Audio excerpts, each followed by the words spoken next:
Joking Off also, she was on Joking Off, a bunch of episodes. She's super funny, one of the best joke writers I know. Put your hands together for Nikki Julia.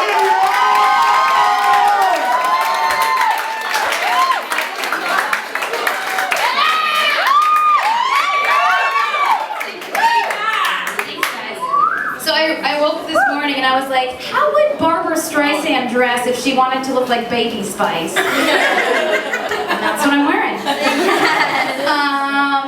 So people are from Brooklyn, they're really proud of that. I'm not from Brooklyn. This is how this set's gonna go. You're gonna be real disappointed. I'm from Michigan. Anyone from Michigan? No. No. Thank you, ma'am.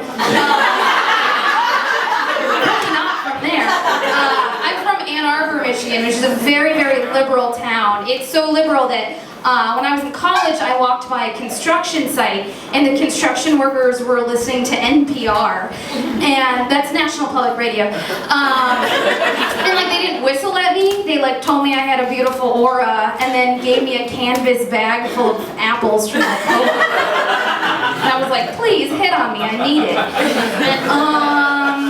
So yeah, I'm not from New York. My boyfriend died recently. No, I'm sorry. My boyfriend broke up with me recently. I always get that messed up. Ladies, tell me if this has ever happened to you. I suspect it has.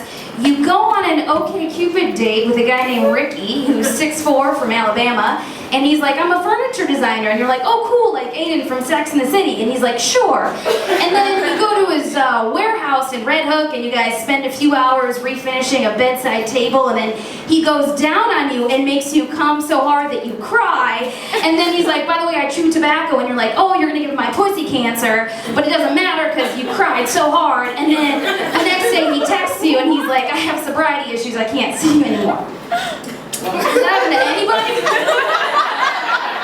And no ladies want to jump on this, no? That's cool.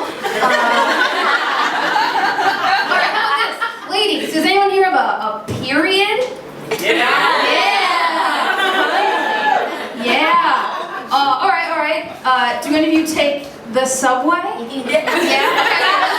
I have a real great life hack. Just for the ladies, so stop listening, men.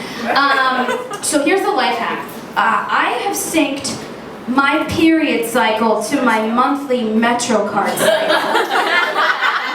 So that on the 4th of every month, I get cramps, and then I'm like, oh, I have to pay $116. I know when I swipe my card and it says insufficient funds, I also have insufficient eggs because the lining of my uterus is shedding. So, you guys can sync it up. I didn't recommend it. Before my boyfriend died, he was like, babe, let's get kinky. And I was like, yeah, this relationship is gonna last forever. So, he bought rope to tie me up. It was called Lover's Knot. It's exactly like regular rope, except it costs $38. And then he bought me a butt plug. Now, raise your fist. Does anyone know what a butt plug is? Yeah.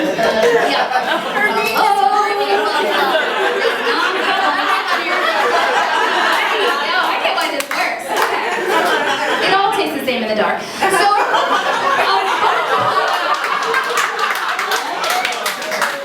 a butt plug is a plug that you put in your butt. Great. Awesome. I'm down. So, my boyfriend gives me this butt plug, and I look at it, and it says on the box, I was checking, to see if it was organic, and it says it's a size medium. And I was like, that's weird. That means that there's probably a small and a large. And my boyfriend thinks I have a medium-sized butthole. That's like the rudest thing. Like, look at me. Do I look like I have a medium-sized butthole? No, because if he fucking looked at my butthole, he would know that I have like the smallest butthole ever. It's like not even a butthole. Anyway, he was like, baby, what's your greatest fantasy? And I was like, oh, I don't know if I want to tell you. And he was like, no, like I really want to know, like what's your deepest, darkest fantasy? And I was like, all right, fine. So I told him, and I'm going to tell you guys what my deepest, fantasy is, okay? Just be respectful.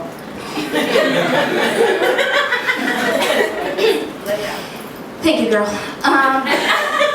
It is a fall day, and I am walking the streets of the West Village, beautiful cobblestoned streets, and I pass by a beautiful brownstone, and there's an old lady outside the brownstone, and she beckons towards me, and I go, okay, and I follow her, and she opens the gate, beautifully manicured hedges, and we go in the front door, and we walk up all the steps, and it's a gorgeous, gorgeous building. It's pre-war.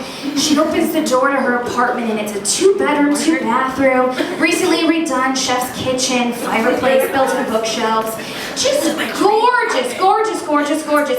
So we're just getting a whole tour of the apartment, and she takes me to the master bedroom, which has an attached bath, and she sits on her bed, and she goes, I have nobody. My husband died, and I have no children.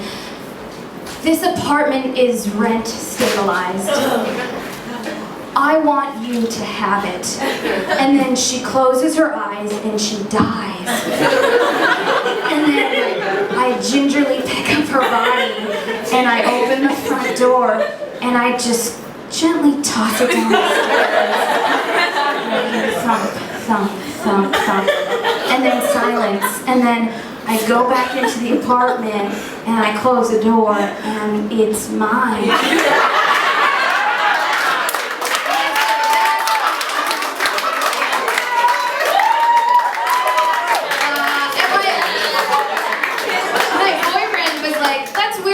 Biggest fantasy, you don't even own the apartment, you still have to pay rent on it.